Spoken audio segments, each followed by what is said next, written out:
Hello. It's your two favorite DC girls, John VF And Veronica. and we're here for our 5th show of Bougie and Company. Let's get to it. Okay. We've got a good show prepared, so I hope you guys enjoy it too. We do. So first things up, it's Nate Parker talking about Birth of a Nation. For those of you who don't know, Birth of a Nation was actually a movie that was done, I think, in 1915. Oh, I didn't know that. It was like a Ku Klux Klan propaganda. It was. I did not know that. It was basically about like the Reconstruction era, and they portrayed black people as, like savages and aggressive, and all the black men were like wanting to rape the white women. It was really extreme, and the only reason I know about this is I think from a Black history class I took in college. I did not know that. The NAACP, not the NAACP, one of those black organizations back in the day, they actually protested the movie, although it was like a huge box office success back then. So fast forward now to 2016. Wait. So the movie back then, it portrayed Nat Turner how? It did not portray Nat Turner at all. Oh, it had nothing to do with Nat Turner. It was a Southern perspective, Southern white perspective on the Civil War and Reconstruction after the Civil War, and it basically every stereotype that you can imagine about black people was in it because it was from a Ku Klux Klan focus, and it got rave reviews. So I'm sure it did back in the 50s. No, 1915. Oh, 1915. Yes, I think it was a silent movie. I'm sure it even got even more rave reviews. Right. So fast forward to 2016, and we have Nate Parker, who is an actor, and I guess into making movies and scripts himself, so he decided to do a remake of Birth of a Nation, but from a completely different perspective. Okay. So he is doing the story of Nat Turner, who was a slave and started a revolt that obviously did not end well for him. But that movie is also getting rave reviews. I think it was the highest grossing movie at Sundance Film Festival. Yeah, I heard that. So, I mean, I was planning on seeing the movie just because I heard a lot of good things about it. Yeah, I'm not seeing that. But there have been new things to come to light, unfortunately, about Mr. Nate Parker. So let's talk about that a little bit. I've been reading through like the court case documents and his police reports and everything like that just to get an understanding of it, because you know me, I think I might be unlike most women. I'm a little bit more sympathetic towards the guy who's been accused and acquitted, or even just accused in general, because I'm like, oh, this ruins your reputation, and what if he didn't do it? I'm not going to jump to conclusions. But when I was looking at the court case documents and like reading the police reports, I was like, oh no, like I can't get behind this. Yeah, it was kind of like Bill Cosby all over again in my mind. Yeah, because he is getting so many accolades, and now that's all put into question because of what he did back in 1999. So basically what he did was he raped a girl. He raped a girl, and so did his friend. And then they wrote a movie. And they wrote a movie together, so they're both getting paid. They're both getting, Him and his co-rapist wrote Birth of a Nation. So he was actually acquitted, and I wrote down exactly what the court document said he was acquitted for, the reason why he was acquitted, and it was because he and the woman had sexual relations prior to the alleged rape. So they're basically saying that because it was consensual before, somehow that means that you could not rape that person at a later date, which is ridiculous. Yeah, in the police reports that I was reading, that's what he was explaining himself as. He was like, not only did he say like they had sex before, but they were supposed to meet up for a date that night actually. Okay. And he claims that she asked him out. She claims that he asked her out. She goes to the hotel, and it was like the restaurant was in a hotel. So she goes to the hotel waiting for him. He never shows up. So she's just like apparently like smoking lots of cigarettes, because one of the witnesses is like, oh, she was sitting there smoking all these cigarettes. I felt sorry for her, so I brought her some water over. Then one of these construction workers guys starts talking to her about her like 4 sex on the beach drinks. 4. Okay. Then another friend of theirs, like a mutual friend who I think might have been the roommate to Nate Parker. Is his name Nate Parker? That's the name of the guy. Yeah, okay. I always get his name confused. But like a friend or a roommate of them saw her there. So he thinks he's going to get lucky. So he buys her more drinks. Then like the friend of the roommate says she invites herself back to their spot. Yeah. So they go back to the spot, and she's like sitting on his lap being flirtatious with him. Some people are saying like, yeah, she's being flirtatious. Some people in the case said, well, on a scale from 1 to 10, 1 being sober and 10 being unconscious, like blackout unconscious, she was a 6.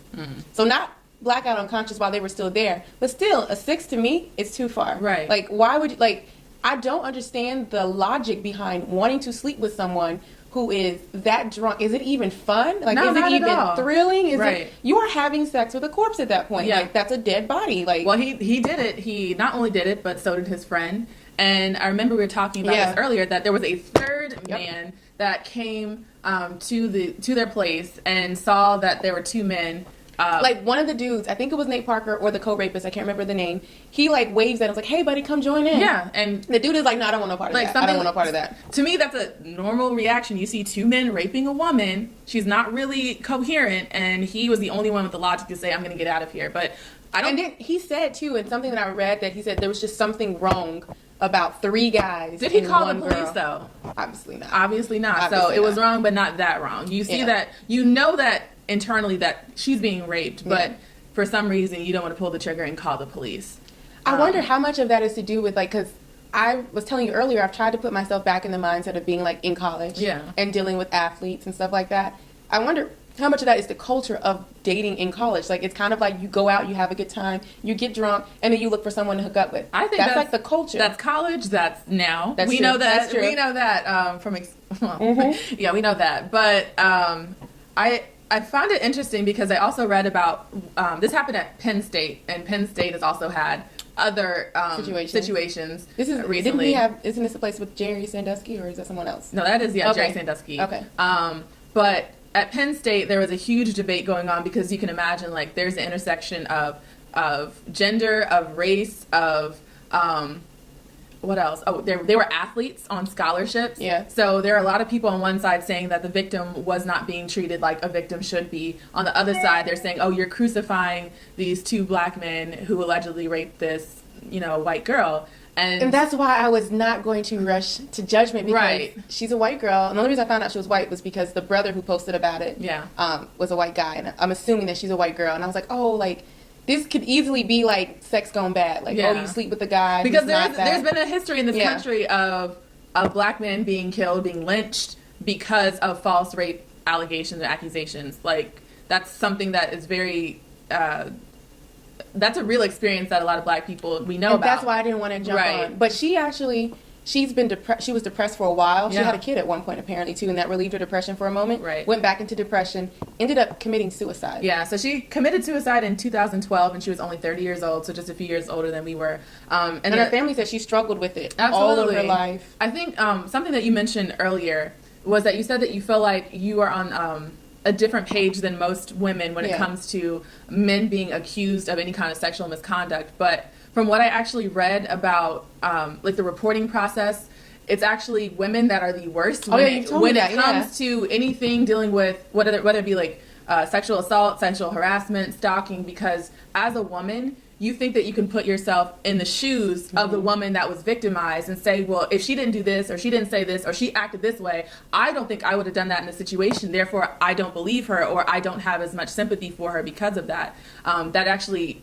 has had more of a negative outcome when you have like an all-woman jury for a And I wonder trial. how much of that is us being just hypocrites. We are, Because absolutely. How many times have we all had a couple too many? Yeah. A little flirtatious. Right. I never in that moment think someone's going to take advantage of me. Right. So I actually put myself in the woman's shoes thinking like, of course, I would like to walk away. I'd like to have my sense about me. But God forbid, if I'm ever in that moment, I don't want a guy to take advantage of me, period. Yeah, and it's a lot of victim blaming. Like, well, there's something to be said about personal responsibility, but you should not have to worry about being raped at any point, no matter how sloppy drunk you are, no matter how short your skirt is. Right. That argument is so tired. Like, if the clothes that you wore, for instance, were the reason why you got raped, then why is it in other countries that have, like for instance, a very conservative Muslim country where you have to wear the full, gosh, I'm sorry, I don't know the terminology. Full clothing, full clothing, burqa, or whatever, that there's still rape that happens there. So clearly it's not an issue of what you're wearing. It's a mentality. And it... But does that make you look at Nate Parker a little differently now? A 180. Like, I feel like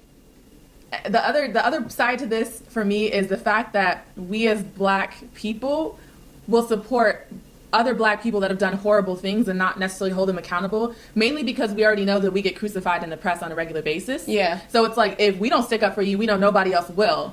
Yeah, and that's my mentality a lot of times, and on the same note, like, if we don't hold you accountable, that just creates to me like this cesspool of tolerating things like this, or being able to look over. Like, initially when Bill Cosby, his allegations came out, people were like, oh, I don't think that's true. I don't think it happened. I was one of those people. I remember we talked about it. You said, supporter. I don't believe those women. Yep. And I believe them because I feel like they had nothing to gain at that point, and a lot of them were already professional women in their own right. They had, their own money, they had their own notoriety, their own fame, and it seemed like they were genuinely traumatized. And he just, and I had read the court documents, I think, before, so Okay. he had already acknowledged that he was roofing people's Well, drinks and I things think like there was, that. not to speak on Bill Cosby too much, but I think there was a lot of misinformation out about it. Oh, probably. Because when everyone was hitting me with like, oh, he raped 30 women, they all went back for seconds. I'm Yeah. like, what in the world? Right. And so, like, to me, that makes no sense. Like, you get raped once and all 30 of you guys are going back to get raped again Yeah. and again and again. But then when I looked into it a little more, I actually found out it wasn't like a large amount of women he actually raped. There was a lot of,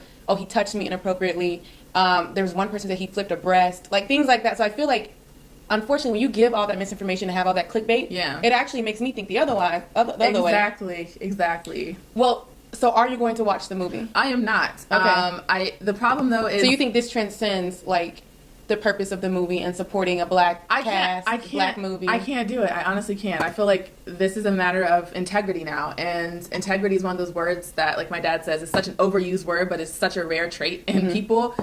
So for me to hold myself accountable and say, like, I find this behavior unacceptable, and I feel bad for the cast, I feel bad for the other people that were not involved in the situation, but I cannot support him because I don't think that he has acknowledged his role in it. I don't think that's what I was saying about the college mentality. I don't think that he thinks he raped her. Yeah. And because he was acquitted, and his friend, the co-rapist, was actually found guilty, but then it was appealed. Yeah. And then they actually tried to retry it. But I thought initially that she didn't show up for court. But I found out it wasn't that she didn't show up. The people that, I guess the lawyers and stuff on the state side, they were trying, they're like, it would be too hard for us to track down those witnesses again. Wow. So it wasn't like she ever gave up. It was, she really wanted it to go forward. Yeah. And I just feel like he thinks that it was just a drunken night, they hooked up, and she regrets it. I do. I agree with you. I think that when people are found, the fact that you know what you did, but you were not going to have any responsibility. Like, put he on admits you. to it. He admits to having sex with her But that night. I think there's really something that goes on in a lot of men's brains. Like, if you're acquitted of something, or there's a difference between being found innocent and not guilty. And he was found not guilty, which doesn't mean that you didn't do it. It's just the way the law was applied and the way that they viewed consent back in the day. Yeah. They're saying, oh, well, because of, you guys have had sex previously, we're going to consider this a consenting situation. Like, and then one of them didn't use a condom. I don't know about Nate Parker, but I know Celestin didn't. oh my God. So that just makes me wonder even more, like, I think that that's just irresponsible behavior all around. That just goes, like, when I was reading online about rape cases, most people that are raped aren't using condoms. Yeah. It's just so quick, you just want to get in and want to get out. That is insane. But I think it's almost like a defense mechanism. Like, you bury your guilt so far in the recesses of your mind that you're not guilty anymore. Yeah. Like, it's everybody's out to get me, and like, I don't even think I think it's a mentality. I don't think he thinks he raped her. I think he. But that's what I mean. That to me, that is a defense mechanism. You think? I think so. I think somewhere in his subconscious he knows what he did. But if you've lied to yourself over and over and over again, eventually you're going to believe it. Only reason I say I don't know, because I talked to when I was in undergrad, I would have friends, like football friends, tell me, like, we just ran the train on this girl. And that's basically... Don't say that those are your friends, though. Just say people... Oh, well, people I know. If they're watching, sorry. Good Lord. But they would always be like, we just ran the train on this girl. And it was a similar situation. Girl gets too drunk, or girl has one too many, and the girl goes back to the room. Guy has sex with her. Another guy comes in and has sex with her. Do you consider that rape? At that time, I didn't necessarily consider it rape. I just thought it was awful. That's what I'm saying. I'm going back to the mentality of being an 18-year-old. As an 18-year-old girl, and not having the information I have now as an adult, I would just say that's awful. Just because I would be in the thinking like, oh, I shouldn't have put myself in that position. If it had happened to me, I'd be like, oh, I should never put myself in that position. That would have been my logic the next day. I would have been embarrassed, ashamed, probably would have told my really close friends, but that would have been it. And that's just because, like, you would hear the stories. It's so, like, it's belittled so much, like, the idea of, it's like, oh, we just ran the train on this girl. Right. I had this one dude tell me that he was having sex with a girl, and he walked off and let another dude come in, and he was having sex with her from behind. And she didn't know they switched off until she turned around and was like, what? Yeah, And he told me this story like it was no big deal, like it was nothing. And like no point in that story was there any consent. Like, no, she did not consent to having sex with two different guys. I can't remember what podcast I was listening to. I'm a podcast fanatic, and this will be my last point about this, and we'll move on. But they were talking about consent and how it's not such a black and white issue. Yeah. And they've been going to colleges and talking to young men about, like, what does consent look like when you're actually in that moment? And they're like, I genuinely want to know now, because I'm afraid that, like, say, if we have really rough sex and she didn't like it, but she never spoke up, like, could she just, could she say like it was a kind of a rape situation? Like, I was not comfortable. It was, the interesting thing was the person that was, I guess you call them like the teacher in that moment, could not answer those questions back. And I'm like, this is the issue. Like, no one knows. No one knows what that boundary is. And they're like, but what if, like, we're both drunk. Mm-hmm. Like, I don't have my faculties. She doesn't have her faculties. So how am I supposed to be like able to control be myself? on the moral high ground when like we're both sloppy drunk? So there are so many situations that they brought up, and I'm like, this is really interesting. And I'm curious. Like, I would actually like to go to a session like that in a college and sit there and listen, like, to different scenarios and see what these guys and women, come I out guess thinking. the moral of the story for me is after I read online that a woman can, I don't know if this is a state by state thing, maybe it was just in my state, that a woman can never give consent while drunk or intoxicated. Right. I didn't know this, but now that I know this, I keep that in the back of my mind. I tell all of my guy friends, like, just to be safe, just don't sleep with her if she's drunk. Like, wait till she sobers up. Like, is it even fun if she's like that drunk? But that's the thing. What if you're also in that inebriated I know, state? but just if you're always keeping in your mind, I'm not sleeping with you with your drunk, whether I'm inebriated or not. Like, I'm not going to put myself. You know how they say women, we have to protect ourselves. We don't want to put ourselves in that position. Yeah. Well, welcome to the club, fellas. Right. You don't put yourself in that position either. I'm just saying we have to protect ourselves. Maybe you should protect yourself. Whoops. And with that, we are going to.